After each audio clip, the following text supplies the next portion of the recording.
Halo teman-teman, selamat malam. Gimana kabarnya hari ini? Ya, senang sekali bisa berjumpa lagi dengan teman-teman semua malam hari ini dan senang juga bisa menyapa dan kita akan berdiskusi. Sangat senang akan hal itu. Jangan lupa teman-teman, eh, kita aku khususnya, aku nggak mau diskusi sendirian. Oke, selamat datang semuanya, selamat malam.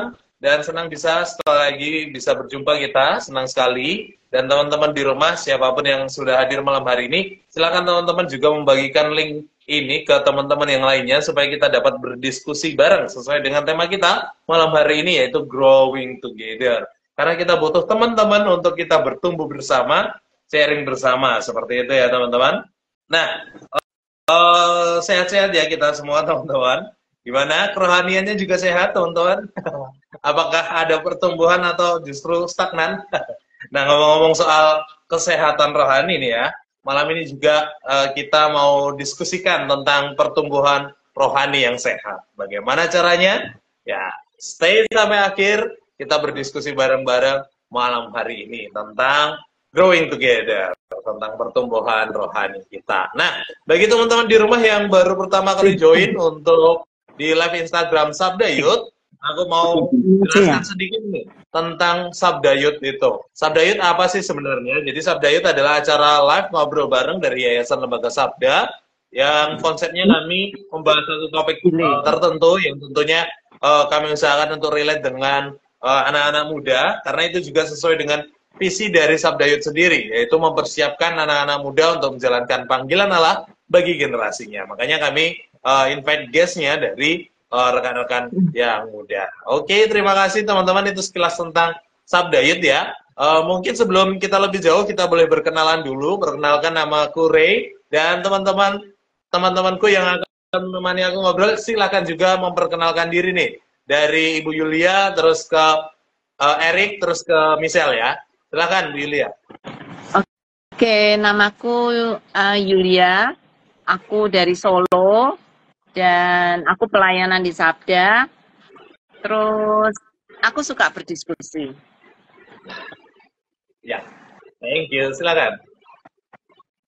Oke, dari saya, perkenalkan nama saya Erianto Nadiak, asal dari Medan, asli orang Batak. Saya saat ini sedang menempuh pendidikan Sekolah Tinggi Teologi di SAPPI Cianjur. Terima kasih. Nice. Perkenalkan teman-teman semua, nama saya Michelle Gabriela Lastri, dipanggil Michelle. Asalnya dari Medan, tapi sekarang lagi menempuh pendidikan di STT Satya Bakti Malang. Salam kenal buat kita semua. Salam kenal. Oke, kita sudah berkenalan dan ternyata rekan-rekan kita dari Batak semua, dari Medan. Ya. Semoga suaranya keras-keras malam hari ini, karena di sini hujan agak-agak nggak kedengaran nih. Oke, ini kita ada pertanyaan dari temannya Misal nih kayaknya, dari Kak Ade Ripka. Hai Kak Misel, udah nggak sabar lihat Kak Misel. Wah, antusias nih. Lihat kita juga ya, jangan cuma Kak Misel aja. Oke, ini juga dari sapaan dari Yemi Madityani. Halo Kak Yemi Mas, menyapa Yayasan Lembaga Sabda, Sabda. Dan Yemi Ma boleh next time jadi guest ya, ngobrol-ngobrol bareng kita. Oke, kita mungkin langsung berdiskusi saja ya teman-teman. Tapi sebelumnya kita berdoa terlebih dahulu. Misal boleh memimpin kita dalam doa. Oke, kita bersatu dalam doa. Bapa yang bertata dalam kerajaan surga, kami bersyukur bahwa pada malam hari ini kami dapat berkumpul bersama untuk sharing satu dengan yang lain mengenai growing together. Biarlah melalui live hari ini kami bersama dengan teman-teman juga yang menonton dapat bertumbuh bersama. Beri kami hikmat, beri kami sukacita yang daripadamu. Biarlah Roh Kudus Tuhan yang tuntun live kami hingga pada akhirnya. Dalam nama Yesus kami berdoa. Haleluya. Amin. Amin. Amin. Thank you. Nah, teman-teman, seperti yang aku bilang tadi ya, kita sebagai manusia tuh harus sehat gitu, baik secara jasmani maupun rohani kita gitu. Kita harus bertumbuh dengan baik gitu. Supaya pertumbuhan kita baik ya, kita harus sehat tentunya. Nah, demikian juga kerohanian kita, betul ya. Untuk menyamakan pendapat atau persepsi kita terlebih dahulu nih teman-teman. Kita kan diskusi tentang pertumbuhan rohani ya. Jadi silahkan nih teman-teman, definisikan dulu apa sih arti dari pertumbuhan rohani. Silahkan dari teman-teman. Aku nih Kak, aku mau kasih tahu kalau menurut pendapatku dari apa juga yang udah aku lihat, pelajari dan lainnya, pertumbuhan rohani itu ketika seseorang itu berusaha mencapai tujuan tertentu yang telah mereka buat mungkin berdasarkan keyakinan mereka bersama dengan Tuhan atau kepercayaan mereka. Dan untuk bertumbuh itu pasti dibutuhkan bibit, sama kayak tanaman juga mau bertumbuh membutuhkan bibit. Jadi bibitnya itu adalah firman Tuhan itu sendiri. Jadi firman Tuhan itu ya kita harus baca, pahami, harus lakukan, sehingga tujuannya yaitu berbuah, itu dapat terjadi dalam kehidupan kita. Dan menurutku pertumbuhan rohani itu harus dilakukan, harus selalu diterapkan dalam kehidupan sehari-hari secara terus-menerus. Aku ya, ya pertumbuhan rohani menurut aku sebuah proses, nggak terjadi seketika, tidak terjadi ujuk-ujuk gitu ya, tiba-tiba kita bertumbuh, tapi proses dari kecil sehingga menjadi besar, seperti kehidupan rohani kita juga.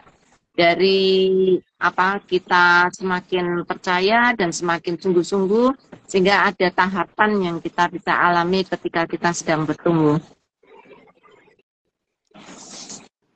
Ya, kalau dari saya, menurut saya pertumbuhan rohani itu adalah suatu prioritas bagi orang percaya, orang-orang yang sudah percaya Yesus, yang sudah lahir baru. Dan bagi saya juga pertumbuhan rohani yang sehat itu adalah pertumbuhan yang tidak menyimpang dari kebenaran Alkitab, seperti itu. Karena Alkitablah yang memberikan kesaksian tentang pertumbuhan rohani. Itu mungkin dari saya, terima kasih. Nah, betul sekali, apalagi kata Kak Erik tadi ya, Alkitab juga menyatakan demikian, karena memang pertumbuhan rohani bagiku adalah suatu proses peningkatan gitu. Dari mungkin bisa dikatakan dari 0 terus meningkat ke 1, 2 dan seterusnya. Jadi berbicara tentang pertumbuhan rohani itu berbicara tentang peningkatan kualitas kerohanian kita. Kalau Kak Misal tadi bilang kan semakin serupa gitu dengan Kristus. Nah, itulah artinya gitu. Artinya ada peningkatan terus-menerus. Itu sih. Ya. Nah, Kak, kan silakan Kak Yuli. Oke. Nggak apa-apa, kamu aja dulu, Michelle. Enggak, ini aku cuma mau bertanya aja. Mungkin Kak Yuli mau menambahkan sesuatu dulu sebelum aku bertanya. Oh, iya, nambahin dikit sih tentang pertumbuhan. Pertumbuhan itu nggak selalu mulus ya, pertumbuhan rohani juga seperti itu, nggak wow, jebret langsung meninggi gitu ya. Tapi kadang-kadang perlu naik turun gitu, tetapi secara grafik dia naik gitu ya, walaupun kadang dia bisa turun. Karena kadang di dalam pertumbuhan itu kita kadang gagal, kadang kita mengalami kesulitan, bahkan kadang tadi kayak yang Ray sebut sebelumnya, kadang stagnan bahkan. Tetapi itu merupakan satu proses ya. Kalau kita sungguh-sungguh di dalam Tuhan, kita belajar untuk mengasihi Tuhan, mengasihi firman-Nya, maka pertumbuhan kita akan semakin semakin baik lah. Walaupun mungkin kalau jalan gitu ada lubang-lubang ke sana jatuh bangun, tapi tetap kita akan naik bersama dengan Tuhan. Nah, aku ya teman-teman, nyambung dengan Bu Yulia, gimana ini menurut teman-teman? Terus apa yang membuat kita sulit untuk bertumbuh atau terkadang menghambat pertumbuhan kita? Kalau memang tadi ya pertumbuhan nggak selalu mulus ya. Apa sih kalau aku ibaratkan tumbuhan kan mungkin kurang air, kurang pupuk, atau kurang panas, makanya pertumbuhannya jadi lambat. Nah, apakah kita juga seperti itu? Silakan teman-teman. Ya, kalau dari saya yang membuat pertumbuhan itu dari saudara misal tahu? Ya, boleh. Kak Arianto tadi. Tarik aja. Ya. Oke. Kalau dari saya yang menghambat pertumbuhan itu tidak menutup kemungkinan dari lingkungan kita. Lingkungan yang tidak mendukung untuk pertumbuhan kita. Bahkan Alkitab juga mengatakan bahwa kebiasaan baik merusak kebiasaan buruk merusak kebiasaan baik. Dalam arti dari lingkungan juga berpengaruh dalam mendukung pertumbuhan kita. Kalau lingkungan kita sehat dan lingkungan itu mendukung kita, maka kita juga akan bisa bertumbuh bersama dengan mereka seperti itu. Dan jika lingkungan kita juga lingkungan yang tidak sehat, maka akan menghambat pertumbuhan itu sendiri. Betul. Sekian. Ya, Michelle? Yang Atau menghambat tadi mau nambahin? mau jawab, mau nambahin sekalian sih Ya. Kak. Kalau dari apa yang Kak Ray tanya ya, apa yang bisa yang menghambat pertumbuhan kita, mungkin ada banyak faktor sih. Bisa juga dari lingkungan seperti yang Kak Erik bilang, karena tadi meluruskan yang Kak Erik bilang, mungkin maksudnya pergaulan yang buruk merusak kebiasaan yang baik, ya itu benar, Alkitab sendiri mengatakan. Bahkan tidak hanya lingkungan atau pergaulan, menurut saya diri sendiri juga bisa menghambat. Dari sisi pikiran, hati, atau apapun itu, kalau kita nggak mau bertumbuh, ya pasti itu bakal menghambat sih. Ya, itu ya, teman-teman. Ya, ini yang disampaikan akun I'm yours _high.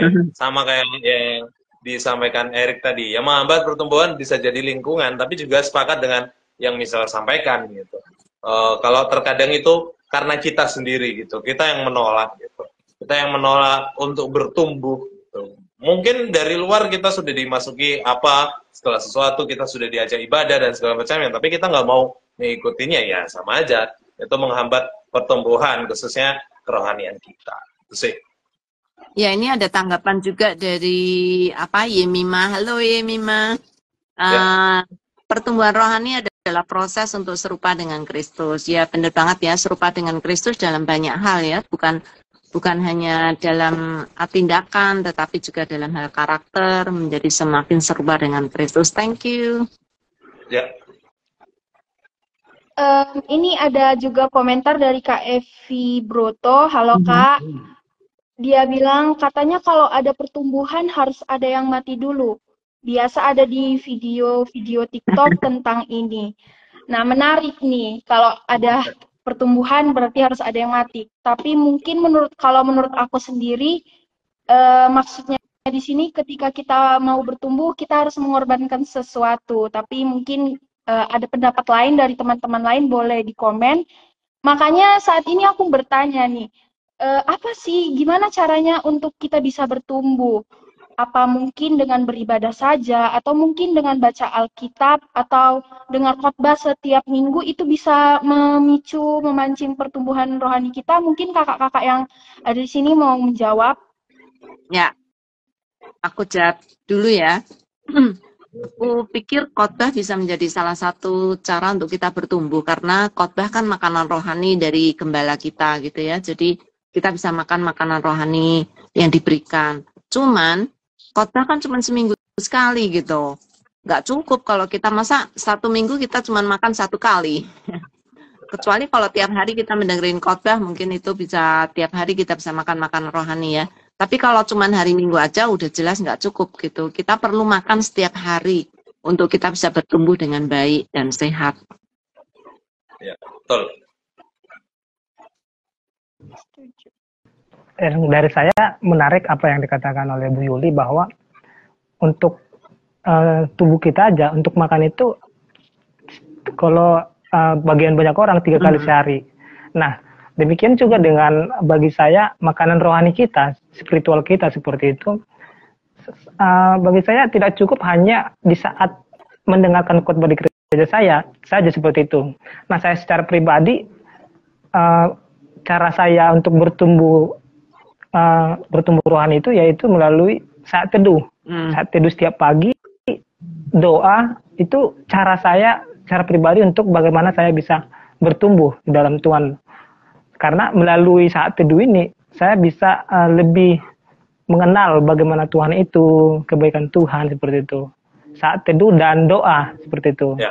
Itu salah satu bagi saya cara bagaimana saya bisa bertumbuh. Itu sangat penting sekali sebagai orang percaya. Amin.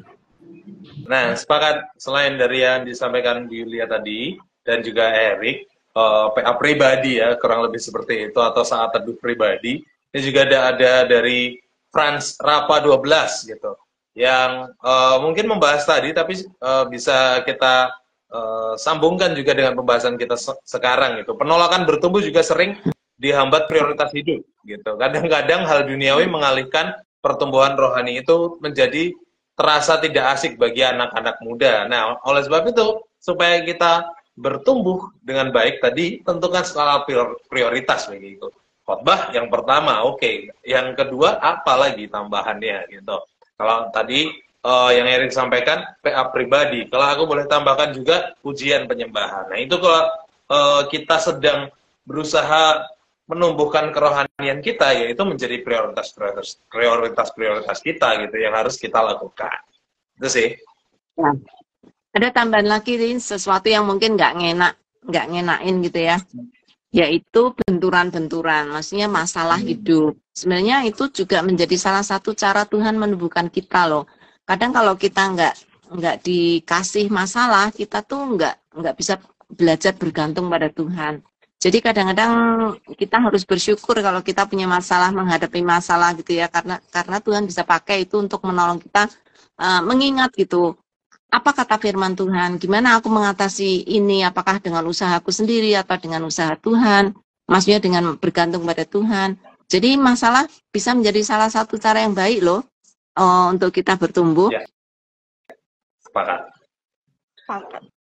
Dari semua yang kakak-kakak bilang ya, cara-cara untuk bertumbuh, aku bisa mengerti kalau sebenarnya bertumbuh itu ya menyakitkan pastinya, menyakitkan diri kita atau bahkan orang-orang yang ada di sekeliling kita. Ya. Tapi ketika kita menikmati, pasti itu menjadi menyenangkan, sangat seru pastinya ketika kita bertumbuh dan menikmatinya. Jadi aku juga mau katakan seperti yang tadi aku bilang dari pengertian pertumbuhan itu secara terus-menerus, ya pertumbuhan itu harus senantiasa kita lakukan sampai kita mati. Ya mungkin ini suatu perkataan yang sering kita dengar atau sering kita katakan, tapi pastinya susah dilakukan sih. Karena ya kayak yang Kak Yuli bilang, ada benturan, ada kesulitan-kesulitan yang membuat kita seakan-akan dihambat dari pertumbuhan kita. Ada satu prinsip yang saya pegang, juga ini saya dapatkan dari mata kuliah saya ketika saya belajar. Jadi caranya untuk kita bisa bertumbuh dan bertahan dalam pertumbuhan itu ya dengan melakukan pemeliharaan secara konsisten. Tetapi ini diberi catatan juga, ketika kita konsisten bukan berarti kita harus menjadi sebuah mesin yang terus-menerus memaksakan diri kita. Nah, itu bahaya. Jadi ya kita harus produktif ya pastinya untuk bertumbuh dan menyeimbangkannya antara kehidupan kita dan tujuan-tujuan kita. Ya mungkin itu kali ya menurut saya cara untuk bertumbuh. Ya, ini ada satu pendapat yang menarik dari Lisbeth 0126. Tetapi terkadang sudah menjalani bertumbuh suka goyah Kak karena lingkungan. Nah itu gimana menurut teman-teman? Kalau bagiku sih ya itu tadi, karena mungkin gesekannya malah justru dianggap gesekan yang menghambat gitu. Tapi kalau kita anggap gesekan itu atau lingkungan itu yang menolong kita untuk bertumbuh, harusnya lingkungan nggak mempengaruhi pertumbuhan kita gitu. Gimana menurut teman-teman nih? Ya, ada baiknya sih sebenarnya. Oh sorry, ya aku pikir ada baiknya kita melihat juga sekeliling kita, memang ya ada positifnya, tapi ada juga negatifnya. Kalau negatifnya, kalau kita terpengaruh dengan mereka ya kita ikut arus gitu ya. Tetapi kalau kita sudah punya dasar yang kuat, lingkungan itu bisa kita pengaruhi gitu ya. Jadi menurut aku sih setiap kita itu perlu bertumbuh bersama orang lain gitu, jangan sendiri. Kalau tadi dibilang bisa goyah, itu karena seringkali karena kita bertumbuh tuh sendiri gitu, nggak ada temen, nggak ada yang menopang kita, tidak ada yang menahan kita. Sama aja bayi aja untuk bisa bertumbuh dengan baik itu butuh orang tua, butuh keluarga gitu ya, sehingga dia bisa tumbuh. Semakin dewasa kita justru semakin banyak yang kita butuhkan dari orang-orang di sekitar kita. Kalau kita mau pinter, kita harus belajar dari guru. Kalau kita sakit, kita butuh dokter. Kalau kita mau punya sahabat, itu akan menolong kita untuk terus mengenal diri kita dengan baik dan macam-macam. Jadi menurut aku pertumbuhan ini menjadi sangat penting kita ada orang lain bersama dengan kita. Makanya topik malam hari ini ya teman-teman, growing together, saya pikir ini sangat pas banget karena untuk bertumbuh kita memang benar-benar butuh komunitas, butuh orang lain. Menurut kalian gimana? Ya, oke, Erik. Dari saya sangat menarik apa yang dikatakan oleh Bu Yuli bahwa pertumbuhan itu tidak bisa sendiri. Kita butuh orang lain untuk bertumbuh seperti itu. Nah, demikian juga dengan apa yang dikatakan Lisbeth ini. Lisbeth ini adalah salah satu yang pernah saya mentoring, menti saya, teman saya di kampung seperti itu. Nah, betul bahwa pertumbuhan itu kita memerlukan orang sekeliling untuk kita bertumbuh seperti itu. Kita nggak bisa bertumbuh sendiri karena Tuhan menciptakan kita makhluk sosial yang dimana kita harus bersosial. Tapi kita juga perlu bijaksana. Kita harus perlu bijaksana jika lingkungan kita itu dapat mendukung pertumbuhan rohani kita, itu sangat baik. Tapi istilahnya jikalau lingkungan kita tidak dapat mendukung pertumbuhan kita, nah kita juga bisa untuk meng-cut seperti itu, supaya kita juga bisa bertumbuh secara rohani seperti itu.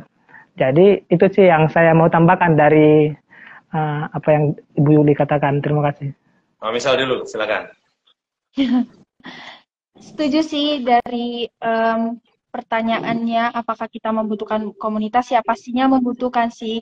Bahkan kita itu nggak bisa lepas dari orang lain karena kita kan makhluk sosial juga kan. Jadi menurut saya untuk bertumbuh rohani itu sangat membutuhkan komunitas. Bahkan kalau kita baca dalam Alkitab itu dalam Kisah Para Rasul 2 ayat 41 itu mengenai cara hidup jemaat mula-mula, di mana mereka itu setiap hari di bait Allah mereka membuat persekutuan, membuat persekutuan doa yang pastinya itu adalah komunitas mereka, di mana mereka bisa bertumbuh, sharing bersama, seperti kita saat ini. Jadi itu sangat dibutuhkan sih, kalau kita itu harus punya komunitas, dan dari komunitas itu kita bisa punya figur untuk menjadi teladan kita mungkin, atau menjadi semangat kita, atau bahkan dalam fenomena-fenomena yang kita alamin dalam komunitas kita bisa belajar sesuatu, kita bisa belajar untuk membentuk kita yang membuat kita semakin bertumbuh. Dan ini Kak mungkin berkaitan dari apa yang Kak Adirika bertanya, bagaimana cara kita membuktikan bahwa rohani kita sudah bertumbuh, dan apakah butuh dinilai dari sudut pandang orang lain atau dari diri kita sendiri. Nah ini pastinya dua hal yang nggak bisa dipisahkan ya, dari diri kita sendiri juga butuh, dari orang lain juga butuh. Maka untuk bisa tahu sudut pandang orang lain mengenai pertumbuhan kita ya, kita harus punya komunitas untuk bertumbuh bersama. Iya, dari orang lain memang kita bisa lihat ya kalau kita bertumbuh atau tidak, karena orang lain yang akan melihat kita lebih dahulu, tapi akan sangat menolong kalau kita tuh peka juga untuk tahu apakah saya bertumbuh. Kalau saya misalnya ya, maksudnya karakter saya kok pemarah, kok masih terus marah ya, ya itu udah menunjukkan bahwa kita belum bertumbuh dengan baik. Ya, Erik, sorry. Oke, ya dariku tadi. Dari saya. Ya, dari Kak Rey. Nanti habis ini Erik ya.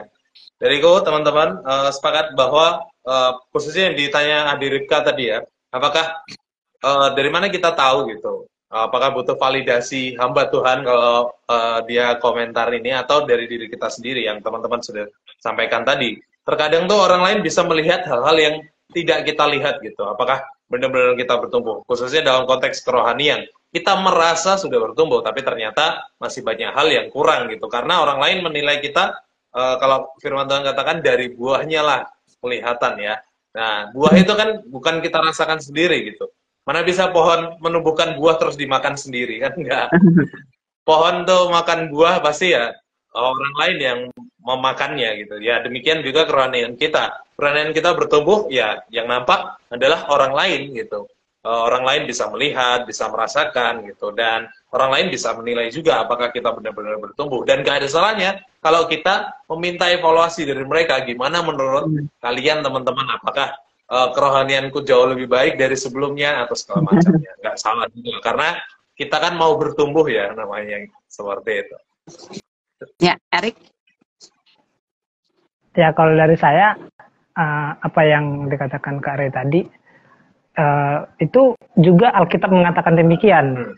Alkitab mengatakan demikian. Jadi, cara kita melihat apakah kita sudah bertumbuh atau tidak dalam segi kerohanian kita, Alkitab mengatakan dilihat dari buahnya. Yang dimana dari buahnya itu, ya orang sekeliling bisa merasakan buah yang dari pertumbuhan itu sendiri, seperti itu. Contohnya dalam Galatia seperti itu dikatakan buah roh, kasih, sukacita, damai sejahtera, dan pada akhirnya itu penguasaan diri. Itu bagi saya penting sekali seperti itu. Jadi bagaimana cara melihatnya? Yang pertama, dari orang lain juga kita butuh, dari diri sendiri juga kita butuh, dan tidak lepas dari relasi kita dengan Tuhan setiap harinya. Itu akan sangat menolong kita untuk melihat atau mengecek apakah kita bertumbuh secara rohani atau tidak, seperti itu. Itu sih yang bisa saya tambahkan. Ya, ini ada tanggapan dari Tilestian. Adanya pertumbuhan rohani menjadi petanda kerohanian seorang itu sehat. Jadi kalau tumbuh ya berarti dia sehat. Kalau nggak tumbuh ya berarti dia lagi sakit gitu ya.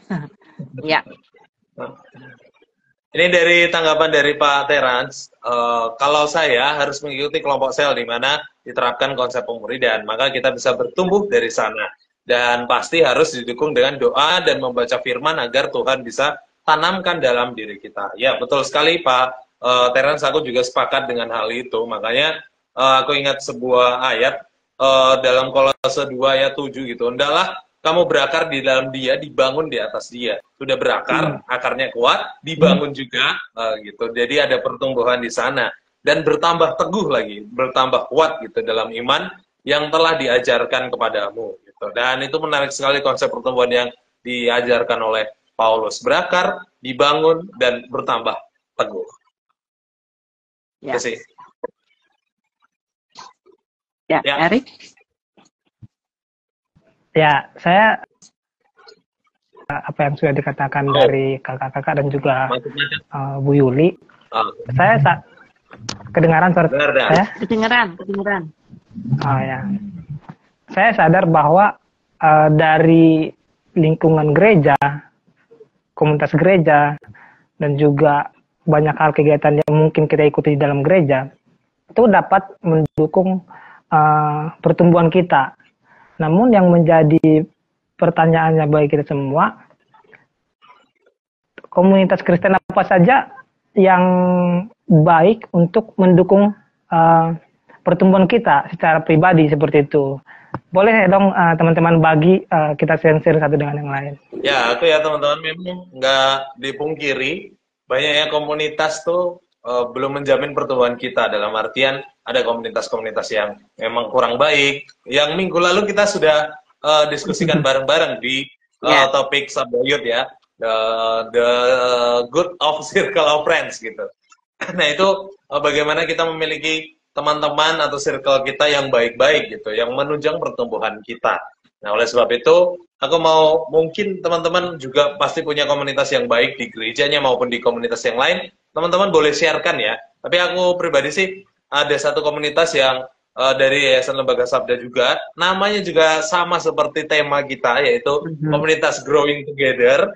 Dan itu kami lakukan dalam WhatsApp group gitu, dimana setiap bulan kami diskusikan satu tema besar yang baru, dan kami berdiskusi di situ setiap harinya, kurang lebih atau 2 hari sekali ada pertanyaan pemantik diskusi yang kita bisa eksplor lebih dalam sama-sama.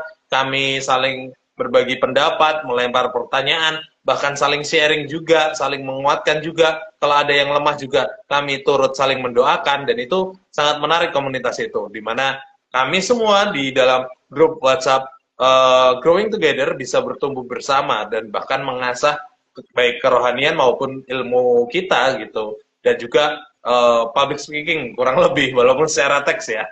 tapi juga termasuk melatih itu. Itu satu komunitas yang baik, teman-teman boleh cek Growing Together nih. Di IG ini ada, di IG-nya Sabda MLC juga ada. Dan DM kami kalau kepo. Kami akan berikan informasinya. Itu dariku, teman-teman, komunitas yang baik. Silakan, misal tadi, angkat tangan. Menarik ya kalau dari apa yang Kak Ray bilang, kalau di Sabda juga ada Growing Together. Kami kalau di Sati ada Growing in Christ. Nah, itu sebuah kelompok tumbuh bersama di dalam Kristus. Itu ada pembinanya dosen juga dengan beberapa mahasiswa, dan di situ ya seperti yang kita lakukan ini. Kita sharing sama-sama, kita bisa cerita mengenai apa yang terjadi dalam diri kita, juga bercerita mengenai firman Tuhan bersama, mengenai apa yang terjadi di ruangan sekitar, di lingkungan sekitar, dan yang pastinya melalui komunitas itu ya kami pasti bertumbuh sih, meskipun tidak dengan pesat atau tidak terlalu terlihat, tapi saya rasa komunitas itu sangat dibutuhkan memang. Bahkan kalau kita juga mungkin teman-teman di sini juga pastinya di gerejanya masing-masing menyediakan komunitas-komunitas, baik itu PA, Komsel, atau bahkan para pelayan juga membentuk komunitasnya untuk saling membangun, saling bertumbuh bersama. Dan saya rasa itu kita harus mengikutinya sih untuk kita bisa lebih baik lagi, karena komunitas itu menjadi wadah bagi kita untuk bertumbuh, menjadi wadah bagi kita untuk melakukan firman. Kan kita bertumbuh ya pasti melakukan firman nih. Kita mau bertumbuh menjadi orang yang kuat, ya pastinya kita harus diuji dulu, dan pengujian itu bisa kita dapatkan juga melalui teman-teman atau komunitas kita. Jadi bahkan tidak hanya komunitas gereja, menurut saya komunitas-komunitas di luar gereja juga itu sangat membantu. Kalau saya dulu pernah mengikuti komunitas Paskibra, di mana saya dulu orang yang sangat lemah mental, lemah batin gitu. Kalau dibentak sedikit bisa langsung sakit hati, nangis.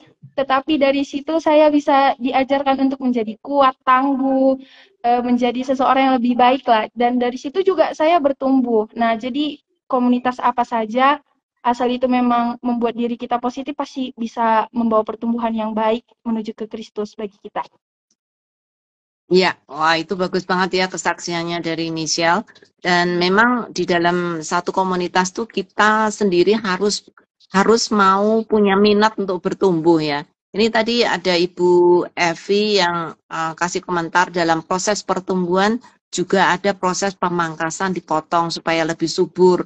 Enggak cuman banyak daun tapi bisa berbuah lebat. Kita bisa saling memangkas bersama teman-teman kita juga. Ini tadi yang disiarkan Michelle ini persis sama ini gitu ya. Kadang kita harus dipangkas, sifat kita yang tidak baik itu harus dibuang, sehingga kita bisa terus bertumbuh dan kita bisa saling menolong. Sifat-sifat mana dari teman-teman kita yang kurang baik, kita juga bisa menolong mereka untuk memangkasnya, sehingga sifat-sifat yang kurang baik itu bisa dibuang dan dia bisa bertumbuh dengan lebih baik. Maka ini tadi juga ada satu lagi pertanyaan dari Franz Rapa, pertumbuhan itu ada yang cepat, ada yang lambat. Apakah pertumbuhan juga relatif? Ya iya gitu tadi ya. Kalau kita nggak punya minat dan kita nggak mau berubah, ya nggak bertumbuh gitu. Memang walaupun kita dalam satu komunitas pun ada yang bisa bertumbuh cepat, ada yang bisa bertumbuh lambat, tergantung dari bagaimana kita meresponi firman Tuhan. Ya. Ya. Erik tadi yang katakan, silakan. Ya, kalau dari saya mengalami pertumbuhan itu dari gereja juga. Jadi saya di gereja itu punya komunitas guru-guru sekolah minggu. Nah, jadi saya dulu dipercayakan mengambil bagian pelayanan guru sekolah minggu. Nah, di komunitas guru-guru sekolah minggu ini saya melihat bahwa saya mengalami pertumbuhan, yang dimana di lingkungan ini juga bukan hanya tentang pelayanan. Dari sikap mereka tidak ada yang sikap apatis, acuh tak acuh, tapi saling memperhatikan satu dengan yang lain. Dalam komunitas ini juga ada doa bersama, saling tanya pokok doa, apakah ada yang bergumul seperti itu. Nah, lewat komunitas ini juga yang membawa saya memiliki kerinduan lagi untuk pelayanan seperti itu. Nah, saya rasa memang dari setiap kita ada yang dari dalam gereja juga, komunitas gereja memiliki pertumbuhan, ada juga dari luar. Nah, kalau dari komunitas kami di kampus, kami ada namanya kelompok tumbuh bersama atau KTB.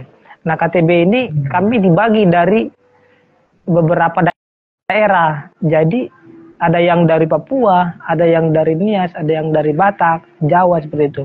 Nah, dari setiap daerah itu kan memiliki logat yang berbeda dan juga memiliki sikap yang berbeda, cara menanggapi seperti itu. Nah, di komunitas ini kami mengalami pertumbuhan yang dimana kami bisa memahami satu dengan yang lain dan juga kami saling mendukung, walaupun tidak menutup kemungkinan ada gesekan terjadi seperti itu. Oke. Terima kasih. Ya. Ini ada pertanyaan dari M. Cooper. Gimana dengan mereka yang bertumbuh lambat? Gimana caranya menolong orang yang bertumbuh lambat? Mungkin teman-teman bisa bantu? Ya, dari gue ya. Tadi pertumbuhan memang relatif, tapi sejujurnya aku sedikit berbeda dengan Bu Yulia tadi. Kalau Bu Yulia sepakat dengan relatif, kalau aku menurutku pertumbuhan itu pas bagi subjektifnya masing-masing gitu. Karena memang kesiapan untuk bertumbuh terkadang kalau terlalu cepat juga jatuhnya terlalu instan gitu. Jatuhnya kayak anget-anget gorengan aja yang nanti juga dingin gitu. Tapi bagiku ya itu dari pertumbuhan itu pas bagi rekan-rekan masing-masing gitu. Jadi bagi pribadi masing-masing. Tapi overall memang ada pertumbuhan yang cepat maupun lambat gitu. Dan yang harus dilakukan yang lambat ya tetap harus saling dukung dan support, bukan justru menjatuhkan, karena nggak bisa dipungkiri dalam komunitas gereja atau komunitas Kristen pun ada kalanya orang-orang yang nggak bisa melakukan sesuatu atau nggak memiliki talenta sesuatu justru dijauhi karena kok kamu nggak bisa sih seperti ini melakukan ini, atau mungkin suaranya fals-fals itu kok fals-fals terus sih gitu, malah justru dijatuhkan terkadang ya. Begitu tugas kita yang merasa pertumbuhan rohaninya cepat ya menolong yang lambat dan tetap mendukung dan tetap ada sih untuk mereka. Itu dariku. Ya, mungkin ada ini ada tanggapan lagi dari Triske Unike Melolo. Komunitas dari gereja saya yaitu komunitas Bengkel Hati komunitas Bengkel Hati, mayoritas pemuda-pemudi dan bahkan banyak dari agama Islam yang udah terima Yesus Kristus. Saya bertumbuh melalui komunitas Bengkel Hati. Wah, namanya bagus ya, Bengkel Hati. Maksudnya tuh dandanin yang rusak gitu ya. Tentu bengkelnya, maksudnya montirnya pastilah Yesus Kristus, karena dialah yang membetulkan hati kita, yang membuat hati kita menjadi lebih baik gitu ya. Oke. Ya, tadi Michelle mau bicara, tapi ke-mute. Oh iya, tadi mau nanggapin yang mengenai cara menolong teman yang lambat gitu bertumbuh. Yang tanda kutip ya, kalau saya setuju memang yang dibilang Kak Ray, karena kita ya tubuh Kristus ya, punya bagian masing-masing, yang pastinya juga kita punya kemampuan masing-masing untuk bertumbuh. Jadi itu memang nggak bisa dipatokkan. Kalau saya udah di tingkat yang kedua, teman saya masih di tingkat ke-1, kita nggak bisa paksakan untuk kita bisa sama-sama di step yang sama, apa cara bertumbuhnya, pencapaian bertumbuhnya. Ya pastinya kita harus secara dengan keramahan kita merangkul mereka, jangan menghakimi mereka, karena kalau kita menghakimi yang ada kita yang dia tadinya lambat tapi bertumbuh memang, tapi lambat karena kita hakimi bisa jadi mati nanti, jadi nggak bertumbuh lagi kan, kasihan temennya.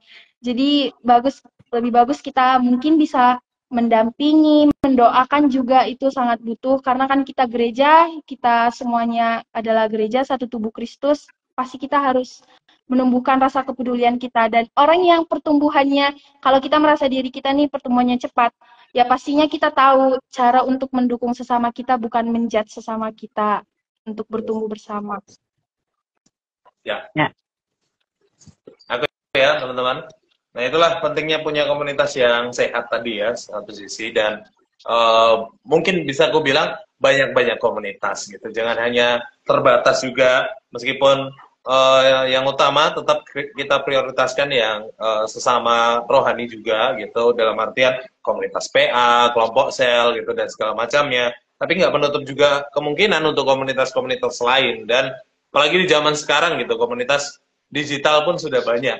Kita sekarang pun bisa dibilang komunitas gitu. Banyak yang sudah nonton Sabda Hit juga, yang sering hadir juga teman-teman di rumah. Kalau kita mau kumpul, kita bisa jadi satu komunitas gitu. Dan teman-teman juga silakan banget loh. Kalau untuk ada kalau kesah mungkin sharing-sharing lewat DM pun nggak masalah gitu. Karena kita sama-sama saling menubuhkan. Kita dalam komunitas yang sama. Itulah enaknya di dunia digital saat ini gitu. Kita komunitas tuh nggak terbatas. Itu sih menurut teman-teman.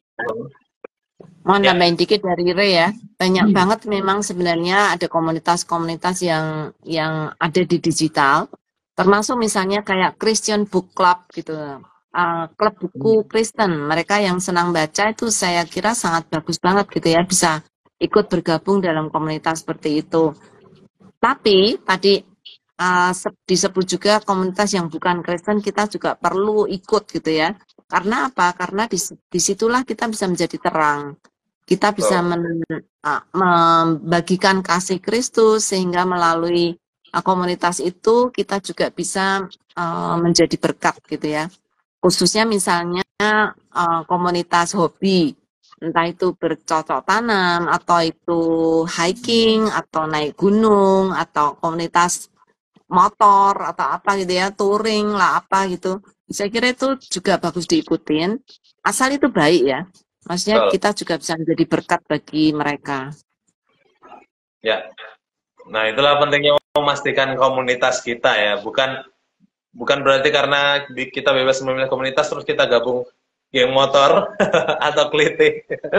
Jangan sampai juga teman-teman. Tapi komunitas yang sehat, yang saya sepakat dengan Bu Yulia tadi, kita bisa menjadi terang, tapi juga di sisi lain kita bisa mengukur seberapa jauh kita sudah bertumbuh gitu. Apakah dengan komunitas yang non-Kristen kita bisa menjadi berkat atau justru ke bawah arus gitu. Ya, jangan-jangan pertumbuhan kita belum sehat. Nah, menarik sekali pembahasan kita malam hari ini, tapi memang waktu kita terbatas teman-teman. Masih bisa sih sebenarnya kita explore, cuman waktu yang harus memisahkan kita sehingga kita harus berhenti. Sekarang kita nanti next time bisa diskusi lagi, dan teman-teman kalau mungkin masih ada pertanyaan juga silahkan diskusi juga di DM juga silahkan, atau ajukan kami, tag kami di Instagram Story juga nggak masalah, kami akan respon juga. Satu pendapat terakhir atau ucapan terima kasih dari Kak Cooper. Wah, terima kasih banyak semuanya Kak. Tuhan Yesus menyertai kita dan komunitas kita dalam pertumbuhan bersama di dalam Yesus Kristus. Amin. Thank you Kak Cooper. Next time juga Kak Cooper nih lumayan sering hadir. Thank you banyak. Next time bisa ngobrol-ngobrol lagi nih. Teman-teman di rumah juga yang mau jadi guest Sabda Youth seperti Kak Misal maupun Kak Erik, boleh DM kami. Aku bersedia Bang, atau aku bersedia Kak, silahkan juga teman-teman kontak kami ya. Thank you banyak sekali lagi teman-teman. Boleh untuk terakhir kita berikan closing statement lah dari masing-masing kita untuk teman-teman yang masih nonton malam hari ini. Dari Erik boleh, terus ke Michelle, baru aku, terus nanti terakhir Bu Yulia. Silahkan berikan closing statement-nya. Ya, kalau dari saya, closing statement saya itu tidak ada pertumbuhan tanpa belajar firman Tuhan. Demikian. Amin. Amin.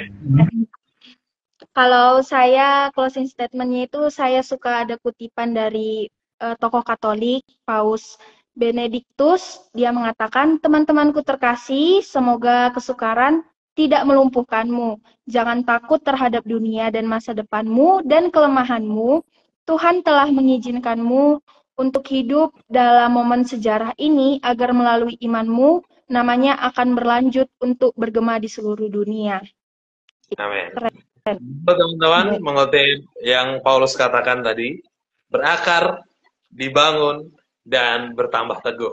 Nah itu kita bisa growing together atau bisa bertumbuh bersama ketika kita berakar dan terus dibangun dan bertambah teguh. Ketika kita menemukan komunitas yang sehat juga tentunya. Thank you banyak. Silakan Ibu Yulia. Ya, aku tadi mau ngulang sedikit dari apa yang Michelle pernah bilang ya. Kita tuh bertumbuh terus sampai mati gitu. Pertumbuhan kita tuh nggak ada batasnya. Sebenarnya batas dari pertumbuhan rohani itu ya kita sendiri. Karena itu, mari kita terus bertumbuh di dalam Tuhan supaya kita boleh mengisi hidup kita selama di dunia ini menjadi alat yang Tuhan pakai, sehingga kita boleh bukan hanya kita menikmati kasih Tuhan, tapi kita juga bisa membagikan kasih Tuhan kepada siapa saja yang ada di sekeliling kita, di dalam komunitas kita, terkhusus dalam keluarga kita. Ya. Amin. Thank you banyak. Sekali lagi terima kasih Michelle, Eric, dan Bu Yulia. Thank you banyak. Dan teman-teman di rumah yang masih bisa bertahan sampai sekarang. Thank you banyak. Dan teman-teman yang tadi sudah memberikan komentar, pendapat, pertanyaan, atau apapun itu, kami ucapkan terima kasih. Dan mohon maaf jika ada komentarnya yang terlewat.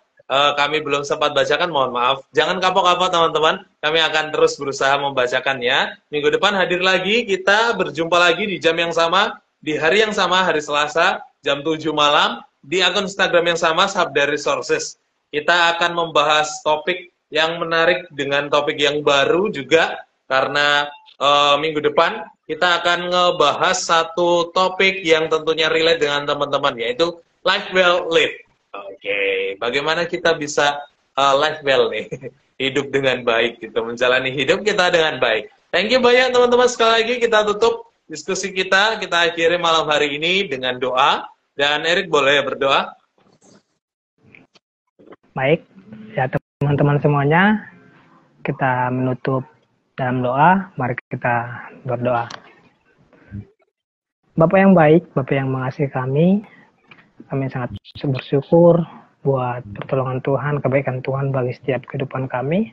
Hari lepas hari, secara khusus di malam hari yang indah ini Tuhan, kami boleh sharing satu dengan yang lain, sharing dengan Kak Michelle, Kak Ray, Bu Yuli, dan juga teman-teman yang menonton melalui menonton dari rumah. Kami bersyukur, dan kami bersyukur Tuhan untuk jaringan yang Tuhan berkati, sehingga kegiatan ini boleh berjalan dengan baik, berjalan dengan lancar, tanpa ada gangguan satu apapun.